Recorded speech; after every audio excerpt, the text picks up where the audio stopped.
अच्छा आपको शुक्र है।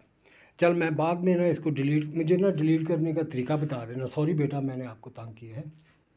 अस्सलाम वालेकुम, उम्मीद है आप सब खैरियत से होंगे। मेमोरी अचानक फुल हो गई थी तो उसको मैं डिलीट कर रहा था, तो उतनी और आ जाती थी, तो फिर मैंने लाइव वीडियो करने की कोशिश की तो वो भी डिस्कनेक्ट हो गई। अब दोबारा मैंने की है तो वो अब डाउनलोड हो रही है। तो एक टॉपिक चल रहा था, अभी मैं सुन रहा था, गांधी साहब को और डॉक्टर सरार अहमद की डिबेट थी, वो मैं आपको बाद में पोस्ट कर दूंगा। अच्छी बातें उनकी, उनमें ये है कि रियासत हज़ूर सल्लल्लाहु अलैहि वसल्लम ने कैसे इस्लाम कायम हुआ। आपने तो इतनी स्ट्रगल की, 27-28 साल आपने मुल्क में लगाए, वहाँ पे इंसाफ कायम किया।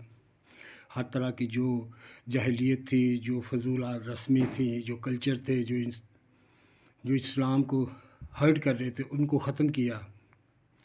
उसके बाद आपने दावत दी। अब देखें, पहले अपने घर को संवारना होता है। अब हमें सूरह मायदा में है कि जहाँ पे आपको एक रिट मिली है, एक रियासत मिली है, वहाँ पे तो आप कायम करें, इंसाफ लेके आएँ। ये फजूल जो रस्मवात है इसको बंद करें, जो इस्लाम में बिल्कुल ममनू है। उसके बाद हम यहाँ पे इंसाफ कायम करें। यहाँ पे तो हम अभी तक इंसाफ नहीं दे पाए अपनी कौम को भी, दुनिया को दिखा भी नहीं पाए कि इस्लाम का क्या। उल्टा हमने इस्लाम का एक ऐसा पहलू दिखाया कि लोग इस्लाम के नाम से डर गए। उसके ऊपर हम ये कर रहे हैं कि हम चढ़ाई करें दूसरे मुल्कों के ऊपर। ये एक प्लानिंग बनी हुई है जिसको बिल्कुल इग्नोर करना चाहिए। ये एक बड़ी साजिश है अपनी उम्मत के ख़िलाफ़ ही, अपनी कौम के ख़िलाफ़ ही, ताकि इनका कत्ल करा के इनकी तादाद को, मर्दों की तादाद को कम किया जाए और औरतों को स्लेव और प्रस्टिट्यूट बनाया जाए, क्योंकि बाद में यही रह जाएंगी। इनको जिस तरह मर्जी गाइड करें। अब देखें, इस हालत में हम जा रहे हैं दूसरे मुल्कों में इस्लाम कायम करने, जबकि अपने घर में बिल्कुल इस्लाम नाम की कुछ चीज़ ही नहीं है। आप देख रहे हैं हमारे मुल्क का क्या निज़ाम है, हम कितने कर्ज़ई में डूबे हुए हैं।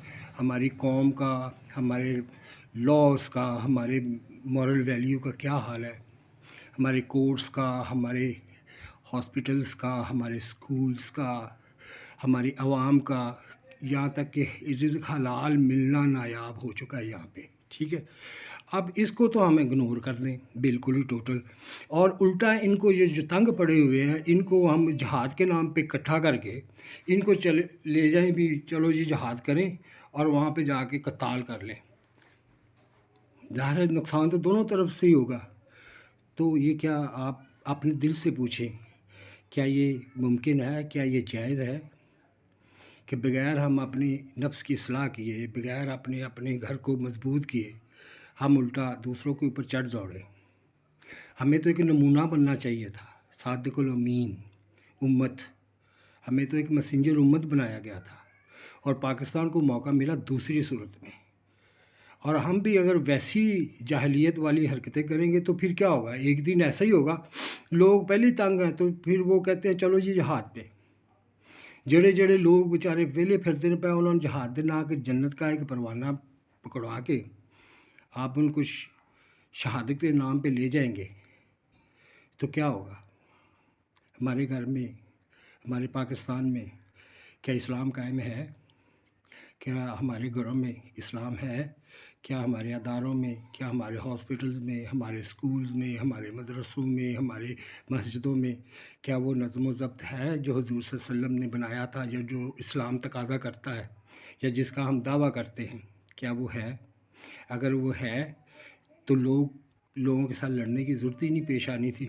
लोगों ने खुद ब खुद इस्लाम की तरफ खींचे चले आना था, जैसे कि सुलह हुदैबिया